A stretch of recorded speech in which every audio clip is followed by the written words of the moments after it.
There's a lot of things that can wreck your chances to do well. We live in a rather dangerous world, so you got to be not only wise, you got to be careful. And attitude diseases are deadly. I mean, they'll destroy all the good things you start. So we'll go through those attitude diseases, how to spot them, how to look for them, what they are, and the cure. And I'm a pro on these because I've had them all, so I can give you excellent advice on these. Here's the list: attitude diseases. Number one is indifference. The shrug of the shoulder. The guy's not even concerned. He's just drifting. There's one problem with drift. You cannot drift to the top of the mountain. The guy says, well, I can't see getting all that worked up. Well, to be any kind of winner, you gotta get worked up. Here's the key to the good life: learn to put everything you've got into everything you do. Whatever you are doing, pour it on. It will quickly open up into opportunity or quickly disclose to you that you ought to be doing something else. The delusion is, if I had a better job, I'd really pour it on. See, that's delusion. Wherever you are, pour it on. See, that'll help change your life. Get rid of this disease. Here's the next attitude disease: indecision. Mental paralysis. The guy can't make up his mind and it becomes a disease. Pretty soon he knows he's got it. The guy says, well, I know I'm on the fence. But he says, what if I get off on the wrong side? Listen, after a while it doesn't matter. Just get off. Any side will do. Here's the best way to live: one way or the other. That's best. Pick a direction and go with everything you got. Just pick one and go. Somebody says, yeah, but what if it's the wrong direction? You'll find out quicker. A life full of adventure is a life full of many decisions. The ones that turn out to be wrong give you better experience to make better decisions. So don't see how many decisions you can get out of, see how many you can get into. That's where the adventure is. So shake off this disease, indecision. The next one is doubt. Doubt's like a plague. And one of the worst is self-doubt. There are many, but that's one of the worst. The guy doubts himself. Doubts if it'll last that long for him. Doubts if he can do that well. Doubts if he can make that much. Doubts if he can accomplish all that. A chronic, excellent self-doubter. You can imagine what damage that does to your future. So here's the key: turn this coin over and become a believer. And there's many things to believe in. One of the majors is yourself. The understanding of self-worth is the beginning of progress. Now, if those three don't get you, this one will. Worry. That's a devastating disease. Worry causes health problems, social problems, personal problems, family problems. It's devastating. Worry long enough, it'll drop you to your knees. Could reduce you to begging. I know how bad this one is. I used to have it bad. I used to be known as a super worrier. Not a super warrior. No, super worrier. My family wished I'd have been a warrior. I got those years to make up for. But I tell you what, my advice to you is do what I finally did on worry. Give it up. Who needs it? I'm not saying it's easy. I'm saying it's worth it. It took me almost 1 year to kick the worry habit, and it was not an easy year. It was one of the toughest years I ever spent, but I finally got that monkey off my back. And I discovered you could live the most incredible life free of worry. Not free of challenge, not free of difficulty, free of worry. I learned how to do it, and you can. Here's the next attitude disease: overcaution. Some people never will have much. They're too cautious. Now, you can also be too reckless, but you can also be too cautious. This is called the timid approach to life. And my caution was always the risk. Risk used to drive me right up the wall. I used to say, what if this happens? It's called the language of the poor. What if this happens? And on top of that, if this was to happen, look at the fix I'd be in. I better not try. I could always ace myself out. Then I'll tell you what changed my whole life when I finally discovered it's all risky. The minute you were born, it got risky. If you think trying is risky, wait till they hand you the bill for not trying.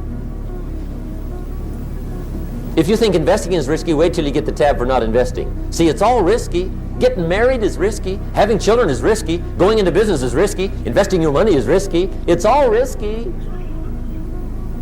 I'll tell you how risky life is. You're not going to get out alive. That's risky. The Englishman says, well, if that's the way it's going to work out, let's give it a go. Right, that's what it's for. Give it a go. Somebody says, yeah, but I'm looking for safety and security. Fine, then huddle in a corner. We'll cover you with a sheet, bring you 3 meals a day. And we'll protect you, feed you, look after you, care for you. We won't let anything happen to you. And you'll probably live to be 100. The guy said, well, yeah, I'd live to be 100. But what a way to live. Right. What a way to live safe and secure. Don't ask for security. Ask for adventure. Better to live 30 years full of adventure than 100 years safe in the corner. Here's the next attitude disease. We're almost through with this motley list. In fact, we're almost through. Hang on. The next one is pessimism. Pessimism, the deadly disease of always looking on the bad side, the problem side, the difficult side, checking all the reasons why it can't be done. The poor pessimist leads an ugly life. He doesn't try to figure out what's right. He tries to figure out what's wrong. He doesn't look for virtue. He looks for faults. And when he finds them, he's delighted. How ugly. This is the poor guy who looks through the window, doesn't see the sunset. He sees the specks on the window.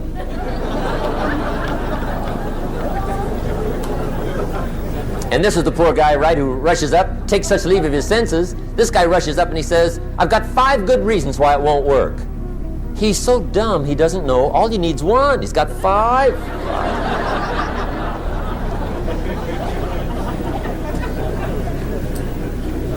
To the pessimist, the glass is always half empty. To the optimist, the glass is half full. Why would the same measure affect people 2 different ways? Answer, it all depends on how you look at it. Our lives are mostly affected by the way we think things are, not the way they are. The way we think they are affects us most. There's a subject we don't have time to get into tonight called better thinking habits. One of the major things Shoaff taught me when I met him, he said, poor thinking habits keeps most people poor. Not poor working habits. Most people work hard, but they don't think hard. And Shoaff taught me that the mind is like a factory, a mental factory. And whatever you think about all day long pours ingredients into this mental factory. And that's what builds the economic, social, financial fabric of your life. As you think, so you become. How awesome. When he talked about poor thinking habits, he had me. I used to start the day reading the morning newspaper. I mean, you can believe that or not. I'd get a cup of coffee and read the paper. I'd load up on wars and riots and murders and stabbings and killings and bank robberies and muggings and car wrecks and tragedies. I'd even read the back pages. I seem to like that stuff for some weird reason. I'd load up on all that, and then I'd start the day. You can imagine the kind of days I used to have. You walk around on your financial knees. They call you economic peewee. The guy says, I want to be a great leader. Wonderful. The first thing we do is follow him to his house. When we get there, we walk in and check his library, number 1. Somebody says, well, why check his library? The reason is because What a man reads pours massive ingredients into his mental factory, and the fabric of his life is built from those ingredients. You would not believe what some people have got in their house to read. You would not believe. One of the best dressed up words I know for a lot of it is trash. Can you imagine dumping a barrel of trash into this mental factory every day and coming out with a rich, dynamic, positive life? It can't be done. You might as well try making a cake with cement. The kids back in Danbury, Connecticut, high school, they're asking me questions one day. I'm talking to the kids. Kids got good questions these days. One of them said to me, Mr. Rohn, how do you build the good life? I said, it's simple. It's not easy, but it's simple. Here's how you build anything. Select the right ingredients, keep out the wrong ingredients, and it starts with thought. Everything starts with thought. So you must be wise and careful what you think about, because that starts everything. I asked the kids, what would happen if somebody dropped sugar in my coffee? They said, well, you'd be okay. I said, what if somebody dropped strychnine in my coffee? They said, well, you'd be dead. I said, correct. Lesson 1. Life is both sugar and strychnine. You gotta be careful. I said, what if my worst enemy drops in the sugar? They said, will you be okay? I said, what if my best friend, even by accident, drops in the strychnine? They said, well, you'd be dead. I said, correct. Lesson 2, watch your coffee.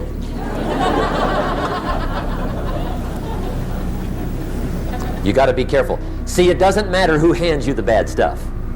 It doesn't matter where you get the bad stuff. It'll still do its damage on your bank account, wherever you get it.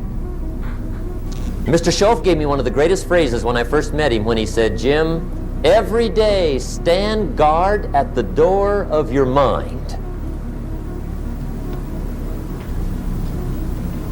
How important. Stand guard at the door of your mind. And you decide what goes into your mental factory. Don't let anybody just dump anything they want to in your mental factory, because you've got to live with the results. Okay, here's the last disease, and we're through with this list. The last subject is very brief. The last disease, but this one is deadly.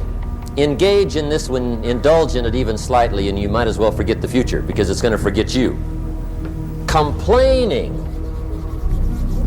crying, whining, griping.